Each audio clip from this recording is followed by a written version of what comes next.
All right, so we're gonna just do a quick tour of the truck and what I'm gonna do.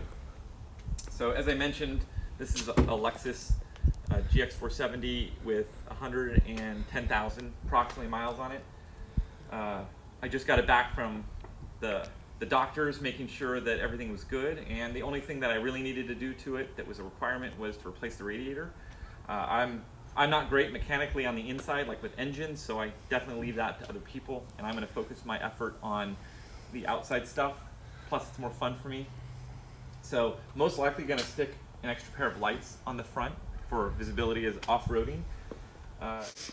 In terms of suspension and tires, I'm not going to go crazy, but did find some suspension. And I should say when I say I did find, I have a couple of friends, a few people that are avid off-roaders and wrenchers, and they know everything about this stuff. So they've been helping me all along, giving me things to research and look at, and sort of putting breadcrumbs in front of me, leading me along the way. So with this, the suspension is going to add about 2 inches to it, and then I'm going to get some bigger tires, and that should be everything I need for the off-roading that I'm going to be doing. Of course, it's critically important I have four-wheel drive, which this has as well. Let's take a look at the inside real quick. So you can see really nice condition, and there's, you know, everything that I need in here. There's actually more than I need. This actually comes with electronic suspension, which I'm going to remove and replace with always-on suspension, I guess you could say. It's known to be pretty fickle in these vehicles, so we don't want it to fail. So I've been removing that, and also adding in a switch for some lights and a few other little things. But other than that, the inside is going to stay pretty much as is. Like I said, the idea with this particular project is to do as little as I can, so that I don't spend a lot more money on it if I can help it. I can kind of keep it down to relative minimum, although I do acknowledge that I'll be spending, you know, a reasonable chunk of change in order to assure that I have a good time with my sons and myself going out with my friends off-roading. I'll show you the back now. So the back, you know, nice and roomy in here. The only thing I'm going to do back here is get 2 boxes. They're pretty cool with drawers.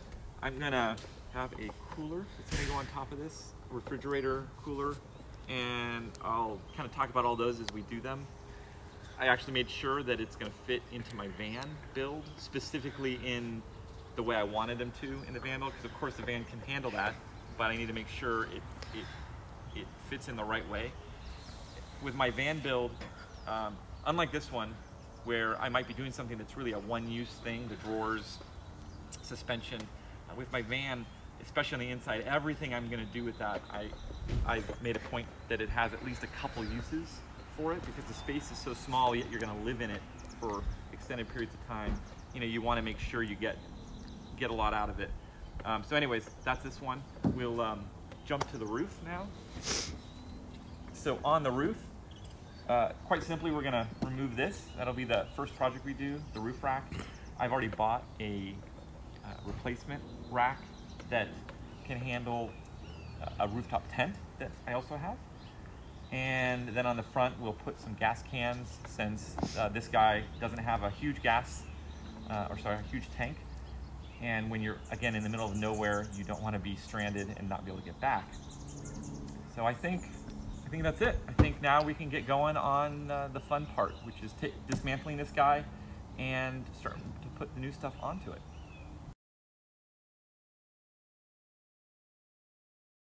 Hey, so I'm going to do a couple different van builds, or I should say truck builds, with this. This is a Lexus GX470. It has 4.7 liter V8 in it, and it's basically a Toyota Prado. In other parts of the world, it's actually bigger than a Toyota 4Runner, smaller than a Toyota Land Cruiser. It has a better engine than a Toyota 4Runner. It's really a perfect middle ground. It's got an independent independent front suspension and solid axle rear suspension. We're out in the middle of nowhere right now, camping with essentially the finished product. So I'm gonna quickly walk around, point to some of the things that we did, and then we'll rewind and actually show you what we build along the way. So we've got KO tires, and also added EMU, if you want to get in here. So EMU suspension with the upper control arms, added that. We have RCA brackets with Baja lights. We have, sorry, RCI brackets. And we have RCI rock sliders here. Also put on a awning, a 270-degree 23/0 awning. This thing is amazing. You can open it up in 2 minutes and close it back up in about 5. Up above that, we have a Tepui 3-person tent, which I have 2 boys that are about as tall as me, and we all were able to sleep in the thing. It also was amazing. That opens up in a matter of minutes. Probably takes about, well, we did it in 5 minutes with my 2 boys, but I think by myself it'd probably be about a 10 to 15 minute endeavor. So highly recommend. Let's see what else here. Coming along. So this is a Prinsu roof rack which we installed, and it's also super light, holds 600 pounds stationary, meaning when you've stopped, so having people sleep on it, holds 300 pounds when you're in motion.